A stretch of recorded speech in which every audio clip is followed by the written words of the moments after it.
So I'm going to talk a little bit about the historical and literary framework of Ibsen's day that I took to write my book, Searching for Nora. So this is a copy of one of the books in the first edition of Doll's House that was actually published in Norway before Doll's House was ever on stage. It premiered in 1879 in Copenhagen, but this book came out before that date, and it sold out before the play was even performed. This is a copy from the Library of Congress in Washington. I first read Ibsen's play and saw it performed while I was in college. And like everyone else, I cheered when Nora walked out the door at the end of the play. But I saw the play again about 15 years later, and I had a very different reaction. By that time, I was in the middle of leaving my own husband and divorcing with 2 small children, and it was the hardest thing I had ever done. But when I thought about Nora and what she faced, it gave me chills. I had a good job. I had the right to care for my children. I had an understanding family and community, and I knew that Nora would have had none of that. So my fascination started with her that night as I watched her go out the door again, this time not cheering, but feeling a little sick to my stomach for her. As I navigated life as a single parent, I often wondered how Nora might have coped. Where would she go? How would she support herself? Would she miss her children? And would she ever find love again? I also wondered what Ibsen thought as he sent her out that door. One of the foundations in Ibsen's work is his belief that individuals have the responsibility to chart their own moral course rather than blindly complying with social norms. He had written plays with men in that role, but in A Doll's House, he extended that expectation to women, which was a radical act for that time. But even more radical, I would suggest, and that he does it through the character of a young mother with 3 small children. He doesn't make Nora a public-speaking radical feminist, or even a wealthy, well-connected woman who might have found a platform for her ideas. He does it through a young, pampered, bourgeois lady who seems ill-fitted to take on the world. To be honest, Nora appears at first in his play to be little more than a typical Victorian-era homebody. She's a little flighty, she's wheedling, dependent on the largesse of her husband and the comfort of her parlor. We learn in Ibsen's second act that Nora has strengths and ideals, but hasn't always known how best to deploy them. By the third act, Nora and her husband Torvald are arguing about her responsibilities to family, church, and society, and whether they are more important than her responsibility to herself. And it's one of the first times in literature that women's rights are center stage. At the end of Ibsen's play, Nora speaks her truth and takes on the mantle of autonomy in a shining moment of courage and self-realization. But in the process, she cracks open her marriage. Her final act is to walk out on her family, slamming the door as she goes. Next slide. My book, as many of you know, starts on the other side of that door, in the middle of Christiania on a cold Norwegian night in 1879. Along the way, a secondary story emerges in my novel, a story set 40 years later at the end of World War I, a story about a young university student in Norway named Solveig Lang. She becomes interested in a shadowy feminist who vanished years earlier and a secret shame held by her grandfather. So the 2 stories, Nora's story and Solveig's story, are braided together chapter by chapter. So why write a story about Nora Helmer? Why not leave her trembling on the brink of the rest of her life as Ibsen does? Because to me, the play always felt like half the story. When I set out to write my book, I had 2 central questions. The first was, what might have really happened to a woman like Nora if she had done what Nora does in 1879 Norway? I was interested in the reality of Ibsen's day because I spent about 12 years as a reporter for the Washington Post, and I have always been fascinated by the messy truth of reality. And so I wanted to know what were the true historical conditions for someone like Nora in 1879 Norway. So the other big question I wanted to answer was how would Nora change and grow as she grappled with the tragic consequences of her decision to leave her husband and lose her children. I was interested in what Nora's emotional and psychological journey would look like, and I realized I needed the space and breadth of a novel to show that. Next slide. Andrew, there we go. So here's the man himself, Henrik Ibsen. So I started by researching Ibsen's world because I wanted to set my novel in 1879, the year A Doll's House premiered. Modern audiences usually see Nora's departure as a bold step toward liberation. But for Ibsen's contemporaries, it was a far more complicated story. To them, it would have looked like a leap into the abyss of poverty, possible prostitution, maybe even suicide or worse, because the world was not ready for Nora yet, and Ibsen knew that. It took me over 10 years to research and write this book. I read a lot. I traveled to Norway and Minnesota. I interviewed many immigration historians and Ibsen scholars, and I spent a lot of time digging through Norwegian American archives, looking for prairie diaries and immigration accounts. So here's what I can tell you is the historical framework. In Norway in 1879, next slide, the biggest story in Norway was that the 100-year migration of Norwegians to North America was well underway. It had started in about 1825. It tapered off a little bit during the American Civil War for understandable reasons. But by the time Ibsen is writing Doll's House, it's in full sway. By that time, there were also more professionals were coming over. It wasn't just able-bodied young farmers going to America, but there were many women and children who came, but the majority of the migration group were men. So what happened back in Norway is that ultimately about a third of the population left. Most of the able-bodied young men left for more opportunity in North America. The Norwegian uplands emptied out, leaving the land to be farmed mostly by the elderly. At the same time, Norway was industrializing. Not surprisingly, there were economic problems. There was labor unrest because the few workers that were in Norway were more powerful because there weren't really that many men to work all the jobs. They were, by the time Doll's House is premiering, those workers are advocating for better wages, working conditions, and the vote. And things are heating up politically in Norway. With few eligible young men, women were often left without partners. There was a phenomenon known as America widows, and those were wives and mothers left on the docks with their children when immigrant families found they could only afford passage for a couple of people in the family. And usually the father and maybe one or two older children would go with him to America. The idea was that he would set up a homestead on the American prairie and hopefully have enough money in the next year or two to send back to Norway so that the rest of the family could join him. But the truth was, many of those women ended up abandoned. With few jobs for them and too few men to marry, there was an explosion of prostitution, especially in the cities of Norway. And that's a theme in Ibsen plays, and now we know why. Next slide. So the status of women at the time in Norway was weak, especially for married women who had fewer rights than single women. This figure, Asta Hanstein, a historical figure, was a well-educated portrait painter. She came from a wealthy family, and she was the first woman to speak publicly in Norway.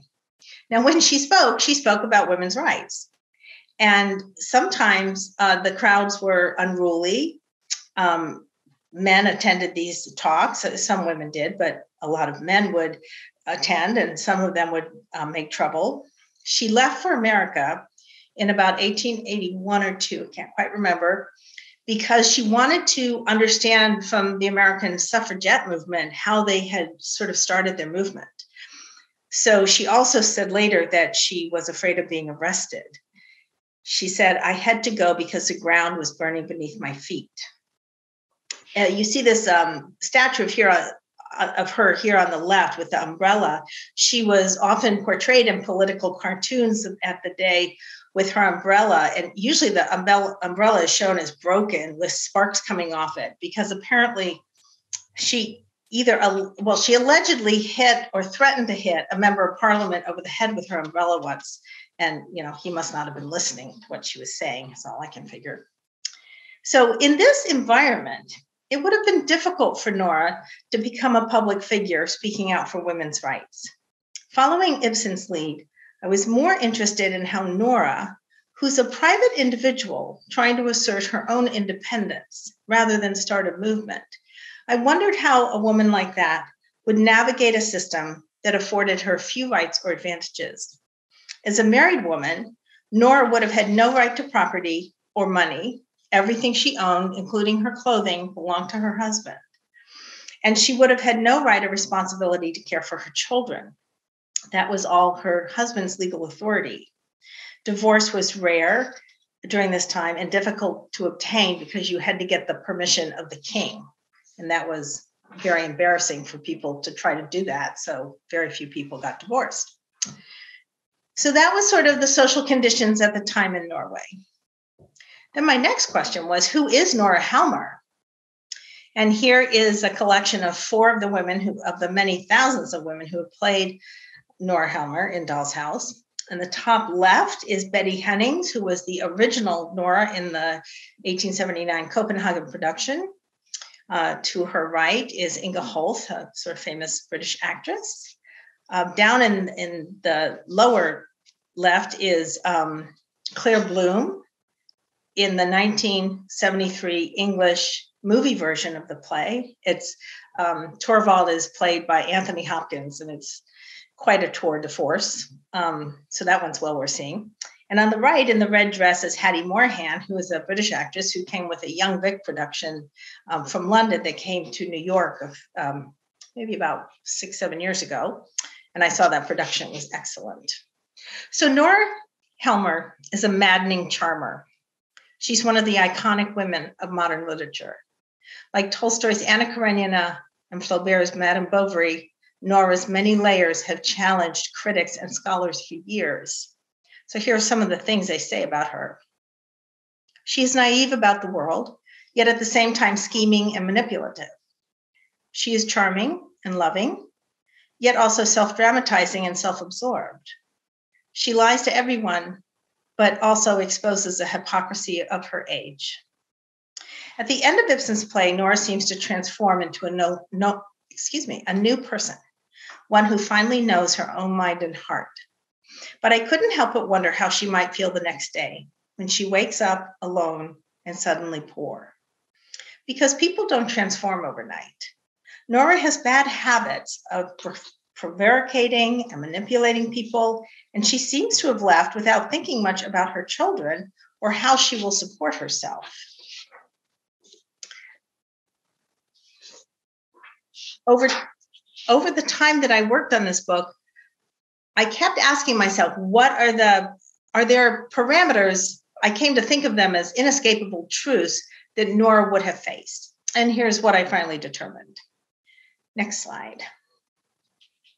So here's Hattie Moorhan with one of the babies that was in the play with her.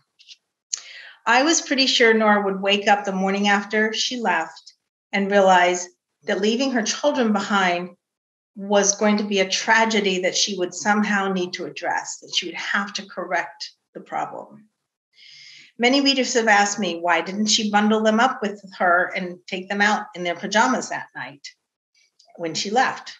Well, for starters, it's winter. It's in the middle of the night. It's Norway. And she's not really even sure where she's going when she leaves. And Torvald would have been able to send the police to collect his children the next morning. So there wasn't really any point. She had no legal right to them, and he had all the legal rights for them. So it's a terrible choice. To get out of her bad marriage, Nora must give up her children. But I believe this choice would haunt her, become something that she wanted to change.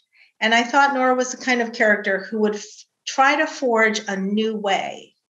And much of my novel is about her coming to terms with that decision. I also realized that few people in her day would have understood much about why she left her marriage. I realized this after reading the reaction to Ibsen's play when it premiered. It triggered a firestorm of criticism and debate in Europe. Men were deeply offended that Nora left her husband, and most women were horrified she left her children. Her society probably assumed that she left with another man, which was a highly immoral act, but inevitably, usually, the reason why a woman of her class would leave her husband. Because of that, I was sure she would be ostracized by her class. Now, Ibsen, writing and commenting about the play many years later, made it clear that Nora went alone. She did not go with another man. And that was the radical step he meant for her to take, that he wanted us to see. For a woman of her class, navigating the world alone would have made her radioactive. So jobs suitable for Nora would have been scarce. As a bourgeois lady, she's too well-bred to be hired as a clerk or maid or factory worker. Because of the scandal around her, she would never have been hired as a companion or governess or to teach girls in a private high school or anything like that. So given all of that and the migration to America, I realized that at this time, America was the dream of Norwegians in trouble or out of luck. And that began to sound like Nora. So working with these parameters, here's what I wanted for Nora. I wanted her to wrestle with her own morality, including her need to lie and hide her truth. To do that, I had to put her in challenging situations and test her limits. I was hoping I could get her outside of her own narcissism and self-absorption. I wanted to see her find a purpose in the world, beyond family and love. Work is important to Nora Helmer. I wondered if she could find a calling. I wanted to get her to a place where ultimately she could stand honestly before the world, where she could tell her difficult truths and still be accepted and loved. Next slide. So this is a sod house in Lockheed Parle, Minnesota, at that time. I thought the American prairie, with its primitive, stripped-down existence and limited community, might give Nora a chance to rebuild herself and find her place in the world. It would have been too easy to send her to an American city such as Brooklyn or Chicago or Minneapolis, even, where there was a vibrant Norwegian community that she could have easily sort of moved into and found a place for herself. I wanted to send her to a place where everything would feel difficult and primitive and a long way from her cozy parlor in Christiania. So let me just take a quick minute to explain the purpose of the Solvi story. So when I was writing this book, I wrote Nora's story first. And I finished it with an epilogue that included a young woman curious about Nora's history. Then I realized this novel would be stronger with Solvi's story unfolding along the way. It gives the reader a way to see Nora from the perspective of a different generation of women. Next slide. Solvi is emblematic of the group of young women who came of age at the end of World War I. Many of them in Europe and America by that time have the rights that their mothers and grandmothers have fought for, but they take them and build lives on them. Solvi is from a wealthy family from Bergen, but she has a rebellious spirit.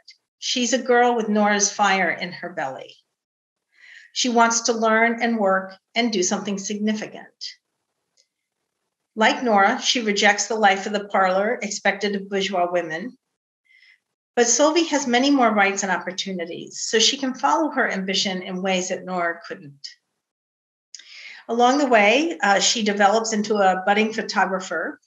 I'm always interested in visual artists because it's something I'm not particularly good at. And I love to see the world through the eyes of someone who is looking at the world with keen attention. And she's also a budding historian. The threads of her life and character come together and send her in search of a dimly remembered early Norwegian feminist. Last slide.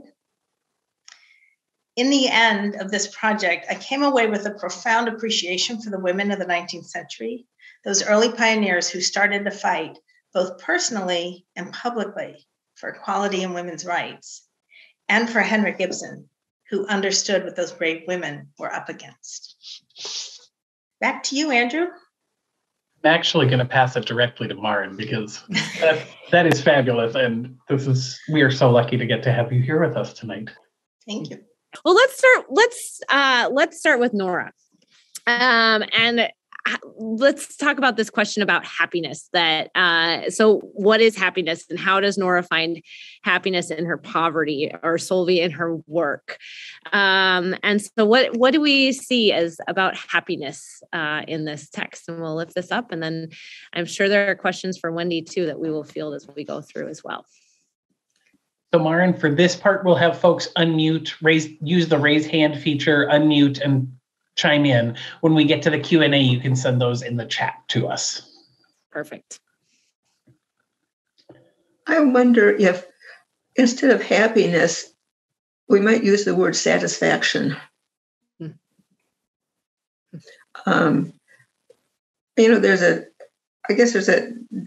a difference, but she's left and she's not being dominated by somebody, and she's trying to do her bit of good along the way, even though she keeps lying. But that's so much a part of her personality. She's been doing it all her life.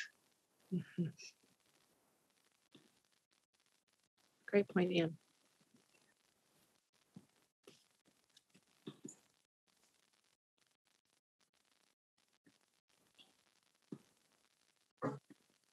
Yeah, Janet, go for it.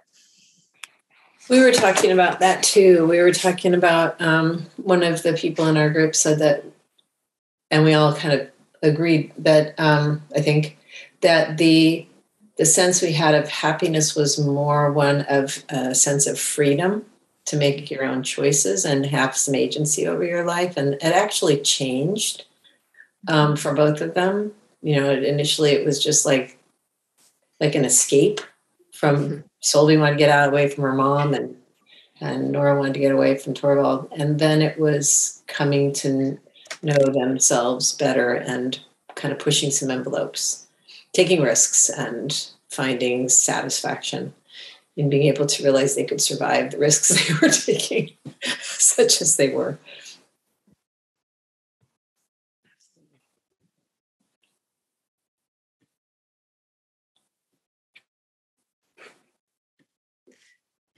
Any other thoughts on this? I mean, we think about Ibsen. I've thought about this question a lot over the last few days because I tying it back to the inspiration Wendy's taking from Doll's House, right? And at the end there, when Nora and Torvald are trying to negotiate what's going to happen, and her kind of the ultimate line, right, is that my ultimate duty is to myself, right? That's kind of her proclamation, that my ultimate duty is to myself. And so, thinking about that phrase that she uses there, and then in relationship to happiness, and thinking about the relationship between duty to yourself and happiness or satisfaction that you bring in. I see Christina in the chat saying, I feel she found happiness when all the lying was finally behind her. That's an interesting, Chris Beerson also points out that's a really interesting. There's a lot of questions about kind of truth, I think, too, Wendy, that you raised in this text. So the first word of the play is hide. As she comes in with the Christmas tree and she hands it to the maid, she says, hide this. But hiding is what's happening in this marriage. They're both hiding from each other and from themselves, who they really are. And what I wanted over the course of my novel was for Nora to be able to learn to trust the world, that over time she could reveal the messy truth of herself and still be loved. And so the last conversation she has with Anders after, he finds out that she's still married to Torvald back in Norway, and he's a little distressed by that. But I wanted Nora and Anders to have a conversation that mirrored the conversation Torvald and Nora have at the end of the play. But with Anders, it's going to go differently, that he is able to forgive her. He loves her. He realizes the world is complex. It's not a moral, black and white, and he chooses her, even with all her flaws and her trouble with the truth and her hiding things, and she can finally really be who she is with everything. So I was very interested in the lying is a lot. To call it lying is a somewhat shallow interpretation of what's happening. She is hiding things because she doesn't know what to do with them. She doesn't know what to do with the memory of her children back in Norway and the pain of that.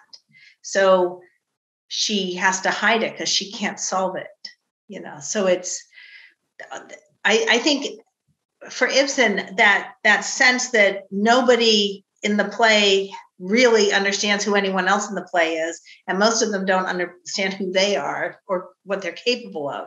So I was very fascinated by that sort of shifting perspective of everyone.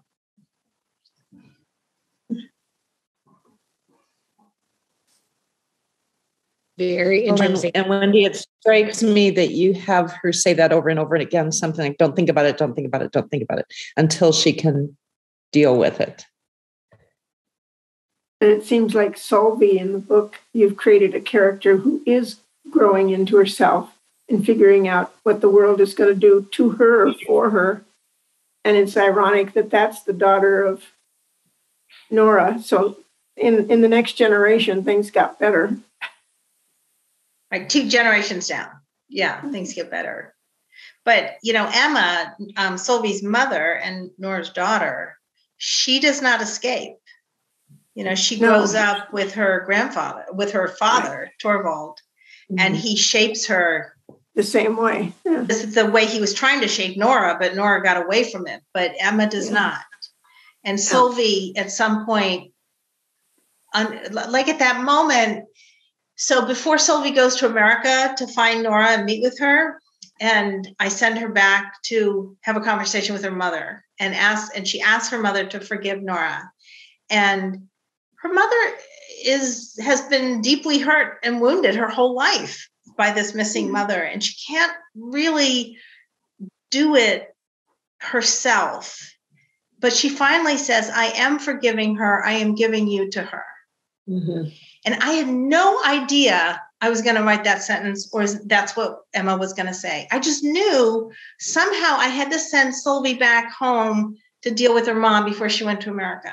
I wasn't quite sure what was going to happen. And I typed that line, and then I just sort of stood up, backed away from the computer. I was like, oh my God, I'm done. Like that is the thread. But I wanted Emma's story to capture the sadness of what happens with a family when a mom abandons the children in that way or can't be with them. That there's real hurt there and there are permanent scars, and it wasn't all going to get tidied up in a nice way. Emma will never be able to confront her mother, and that's a wound her mother has to live with forever. But Solvi is the present. I mean, literally the gift that Emma can give her mother as a way of forgiveness. I thought when Ivor came to find her, yes. And she said that he was her nephew or her sister's son or whatever. Right. What? Why did I do that?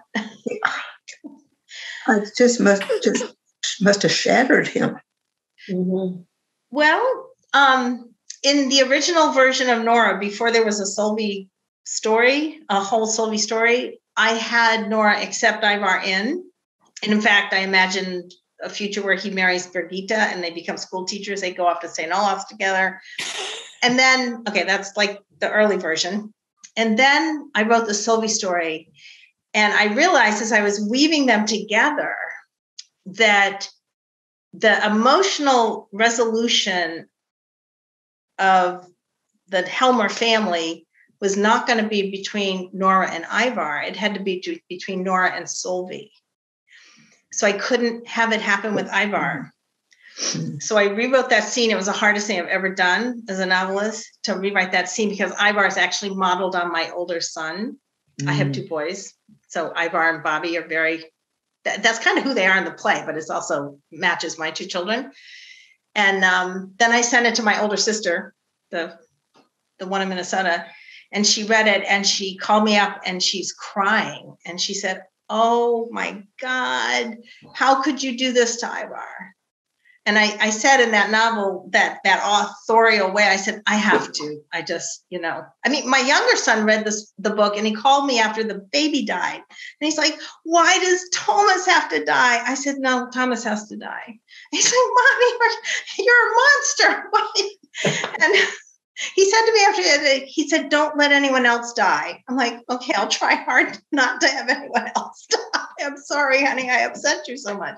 But you, as a novelist, you realize you're trying to create a whole story. And this story had a lot of characters in it. It had even more, but I dropped them out. But you're trying to make all of their stories resonate. My older son said to me at one point when he read the first 5 or 6 chapters, he said, "Mom, make sure Torvald is not evil." Because Torvald is not evil. Torvald is a complicated guy. He's a Victorian man.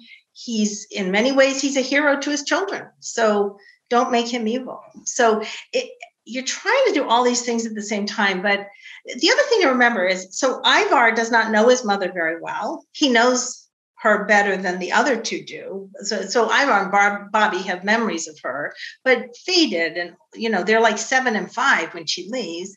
Emma has no memory of her. But in Norway at that time, a 16-year-old young man, as Ivar is a man. He's not going to live with his parents, whether they're in America or probably in Norway. He's going to, go off into his life and get a job and build a family. And it's not the way we think of a 16-year-old boy today. It's different. And the other thing is that Nora has to make another terrible choice. Either accept Ivar and she's convinced if she brings Ivar in the family, she will lose Anders. Mm-hmm. And Anders has been there for her. I mean, he is her rock by that point. And he does it in this very gentle way. But, she doesn't have much in America if she doesn't have Anders. And she's not sure she really has the money from Dr. Rank that she can get that. So it's not like she doesn't really have much. So it was a tough part of the story, but I felt it was somewhat the culmination, some of the wreckage of her original act of leaving. It felt very, sorry, I was supposed to put my hand up. I was going to just say all of it felt very real because, as you said in the beginning, life is very messy, and there's no linear path. And the other thing that I was thinking as I was reading it between Nora and Emma and Solveig is that sometimes it seems, when I look at my own family history, this pattern seems to exist. There'll be a generation, particularly for women, because they're pushing the boundaries. There'll be a generation of women that kind of live a little outside the box, and their children will pull back and need that safety. And then the children that are born under the safeties have to push back out again. So it's this real pendulum swing. Sure. And it made perfect sense to me that those relationships were falling out the way they were. And ultimately I wanted this to be a story of the women in this family. Once I really created Solveig and brought her to life, and I became very infatuated with Solveig and Rika. I just fell head over heels for them. In fact, Rika almost ran off with the novel. I had to pull that girl back. She's an interesting figure. I mean, she was bigger than I thought she was going to be. And so maybe someday I write something more about Solveig and Rika. But I realized I did want it to be the story of the women in the family, ultimately. But I'm glad you included some things like Mangus, some guys like Mangus, and that did befriend Nora and right, and others. there are good men in the world. Mhm. There are definitely good men in the world. So, Ken, I see you've got your hand up. Go for it. Well, I want to go back a little bit to the question about hiding.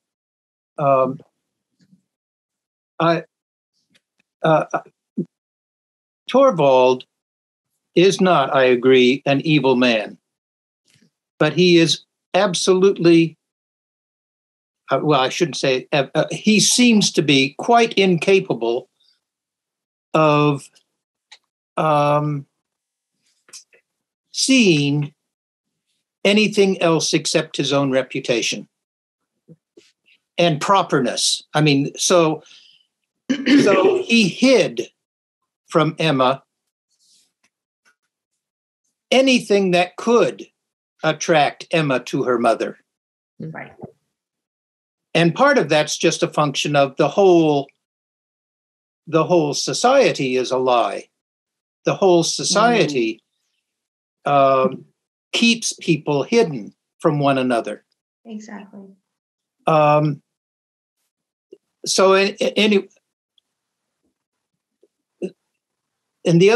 just another thing about happiness, it just seems to me that even if Nora, both in Ibsen's play and in your story, is unable somehow, for the first time, trying to be honest about who she is and to be responsible for herself, in the end, she comes to recognize that her well-being, her happiness, her contentment, her satisfaction is not in herself, but is in her in her capability of actually engaging honestly in loving relationship to other people. Yeah. So she comes out of her hiding finally only to not just to find herself, but to find herself in equal relationship, the one thing she and the society never allowed before. Right. Well, one of the things I wanted to show by sending her to the American Prairie and having her end up marrying Anders was, he's a lower class person in Norway than she is, although he's not, he's fairly well educated, a skilled artisan as a carver. But that's, in that farm economy, the women are just as important as the men. It was very hard for men to farm without a woman to, certainly if they wanted to have a family. Women did so much it was a joint venture. Everybody is working to make that farm work, everybody. And I thought it'd be interesting to sort of take Nora back in time. I even have her say at one point, I feel like I've gone back, several centuries. It's so primitive out here, but I wanted to put her in an economic situation where her work would be valued, even if she wasn't great at it. Like, she's not a great cook. She kind of gets that after a while. She can sew, but she's not. And Birgit, I love Birgitta because she just takes Nora down. Like, you don't know the first thing about being a farm wife. And Nora finally's like, you're right, I do not, but you do, and you can help me. So I was interested in how Nora's effort to be part of that farm economy would begin to help her restore her own pride and her value to other people, but that she'd have to learn her way through that. And that, the one thing she could do was, be motherly to little Thomas. And then when she loses him, that's when it all comes crashing down for her. But I didn't want it to be a straight path,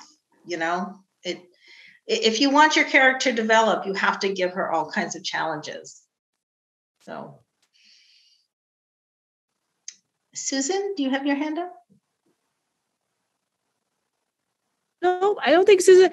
But we can kind of start, and maybe we'll do kind of shift for these last. Wendy, this is so rich, and it's really fun to pick up on and listen to you pick up on threads in the discussion. So, if there are questions that people want to pose and they would prefer to use the chat to do that as well. Feel free to pose questions to Wendy that we can help guide through those questions as well. As we go through. I guess as people are maybe thinking about questions, Wendy, one question I have for you is what types of feedback have you gotten about this text? I mean, A Doll's House is so well globally recognized, still one of the most played pieces in the world. And so what kind of feedback have you gotten about the text? Well, a lot of people say to me, I was supposed to read Doll's House in ninth grade English, and I didn't. People are embarrassed that they have, and I'm like, it's really not a hard play to read. Very modern. You have to read it in an evening or go watch one of the movies. It's fine. But that's been interesting to me. But people do know that Nora is important. I think the things that have been challenging, I was telling my breakout group that Nora leaves her children and she lies, and then she ends up being a bigamist. And that's a tough character to love. Like I've had some women say to me, I didn't want to read your book because she leaves her children. I said, well, you have to understand it in its historical context. She will probably die of depression or something if she stays in the marriage. So she needs to get out, and she can't do it and bring her children with her. She doesn't have the right to do that.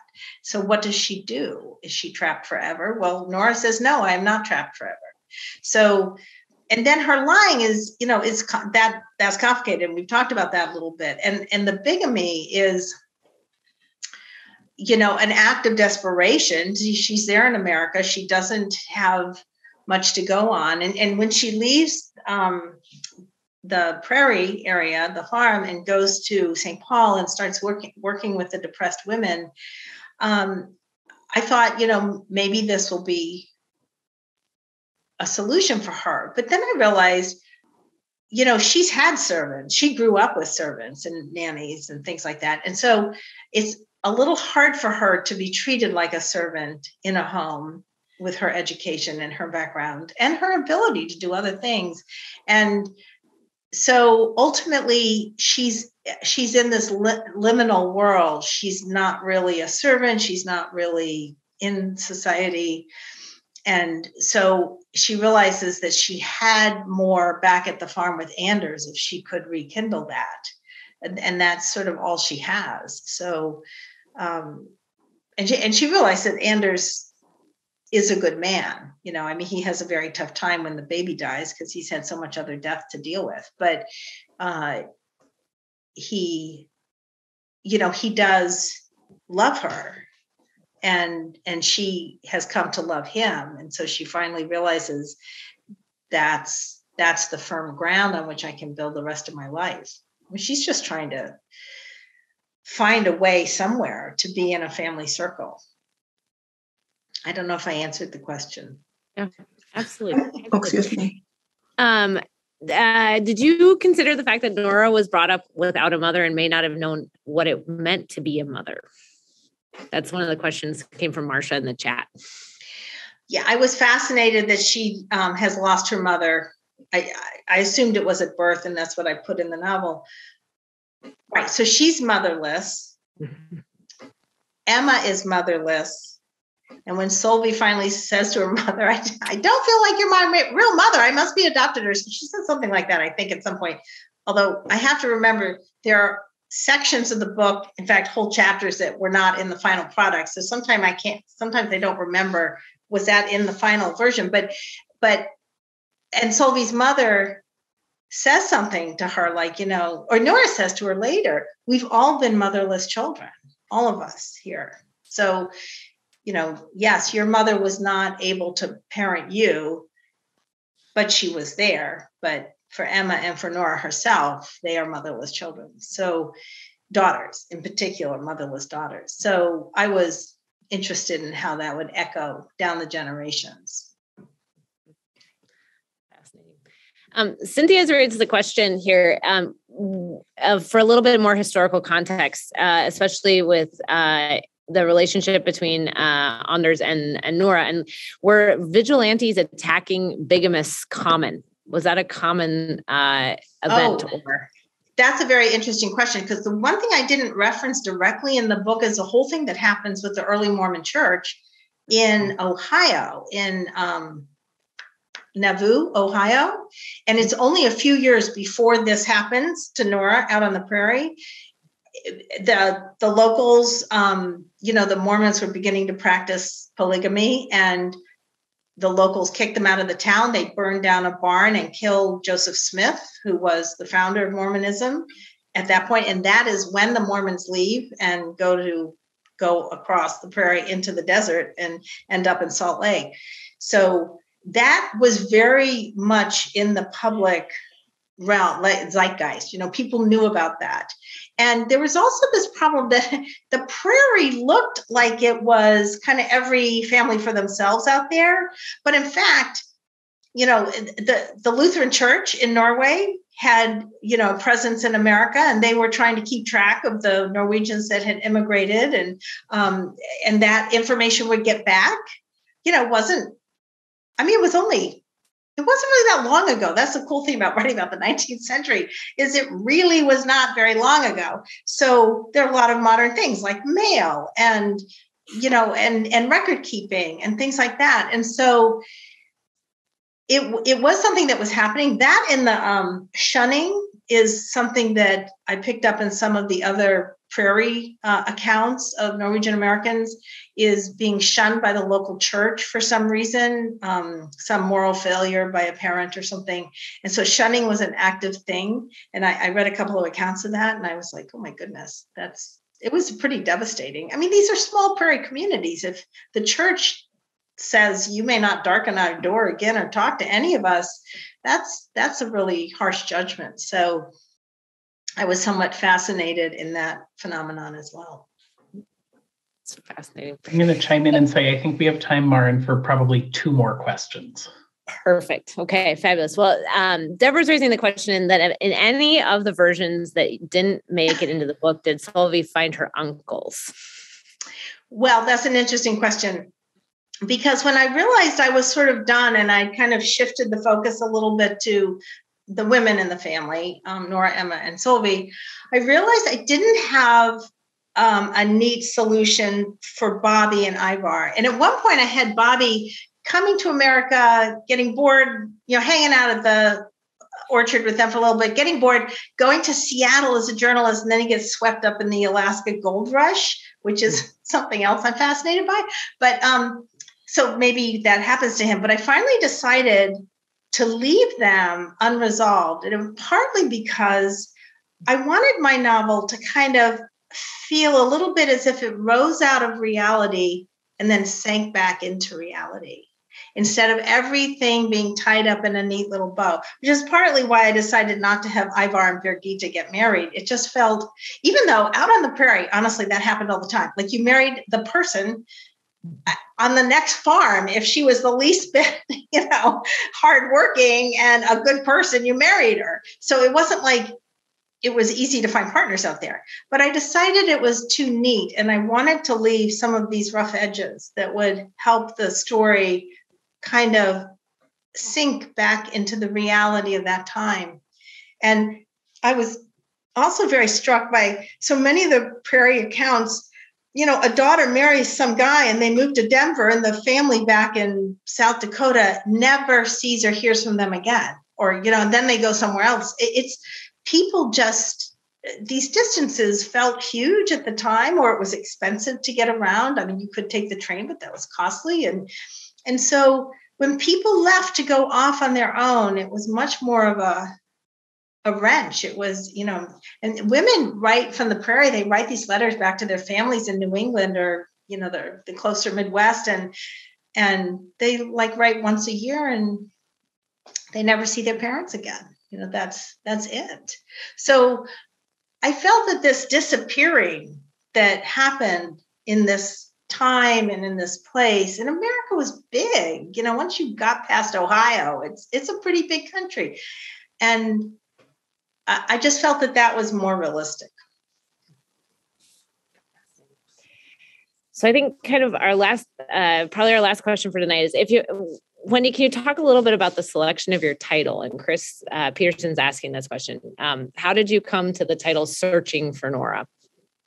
Well, after trying about 40 others, it didn't work. At one point, I had it as Finding Nora, and one of my kids said to me, "Mom, it just sounds like Finding Nemo. That will never fly." I'm like, "You're right. It's not a story about a little fish. It's not a movie." So, and then I realized the Searching for Nora kind of captured Nora's looking for herself. Like, she leaves to find herself, sort of. That's the 1970s, kind of cliche that she's finding herself, looking for herself. Solveig is searching for her, although she doesn't know it. And I'm searching for Nora. I'm trying to figure out who she is and who she can be and who she becomes down the road as she lives her life out. So we finally came up with that. It was easier to write the book than to write the title. How many hundreds of words there are. So titles are very tough. There's this whole protocol that they should only be 3 words, and one is better if you can get it down to that. And anyway, that's how we got there. Oh, that is fascinating. That's amazing. Okay. Well, I think can I squeeze one more in, Andrew, before you? Okay. So, Christina's asking, are there any other continuations of The Doll's House written? And did you read them before writing your text? Yes. There have been many sequel plays to Doll's House. And if you go on my website, Searching for Nora, and if you look under the part all about Nora Helmer, I think it's called, there's a section about sequels to the play. And I've read most of them. A lot of them, a bunch of them were written right after the play came out, and they were mostly about punishing Nora. Like, bad things happened to her, like right away. And then there are others. There's one by Elfriede Jelinek. She was a Nobel Literature Prize winner from Austria. And she writes this sort of Marxist version where Nora ends up running marries a captain of industry and ends up running the plant or something. Very interesting. I think that was that one. There are some really weird ones out there. As far as I know, mine is the only novel. But, I looked and looked, but mostly they've been plays. Well, that's fascinating. That gives us another reading list here, Wendy, that we may have to tackle here as we continue our exploration of some of these things. Wonderful questions this evening, and thank you, Wendy. I mean, we have just incredible gratitude for your time. We know this is a special week. Wendy is zooming in from the middle of kind of a family celebration this week too, so we really appreciate your time and your incredibly candid sharing with us this evening. To have this dialogue and this discourse is just absolutely, it enhances our conversation so much. And Wendy, it has been just a pleasure to have you with us this evening. To all of our fabulous Bokprat participants, it is just fantastic to all be together. Thank you for your flexibility in experimenting with our new format this evening. And I think we all did well. And so I'd give us an A+ tonight as we work through. We're trying. It's just been absolutely wonderful for episode 20 here to have Wendy with us and to be able to discuss this really fascinating text, Searching for Nora. Can I say one last thing, Maren? If anyone's in a book club that adopts my book, I'm happy to join your book club for an hour or so by Zoom or FaceTime to talk about the book. I do that for free. So if anyone has a book, just go to my website and you can see how you can contact me about, putting that together.